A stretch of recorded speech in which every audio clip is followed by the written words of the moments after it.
ছোট্ট বন্ধুরা কেমন আছো সবাই? তো আজ আমি তোমাদেরকে এই সুন্দর পালতোলা নৌকাটি এঁকে দেখাবো। তো প্রথমে এভাবে লম্বা করে দাগ টেনে নিতে হবে। তো তারপরে হচ্ছে দাগ টেনে নেওয়ার পরে উপরের যে ছাউনিটা থাকে সেটা আঁকবো। তো দেখো এভাবে কত ইজিলি এঁকে ফেলেছি। তোমরা চাইলে এভাবে ট্রাই করতে পারো। তো দেখো কত সহজে এঁকে নিলাম। এরকম আরও সুন্দর সুন্দর ভিডিও পেতে অবশ্যই চ্যানেলটা সাবস্ক্রাইব করবে এবং পেজে একটা ফলো অবশ্যই দিবে। তারপরে দেখো আমরা এভাবে করে কাঠ এঁকে নিলাম।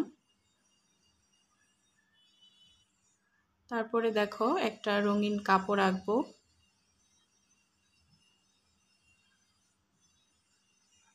দেখো কত সহজে এঁকে নিলাম,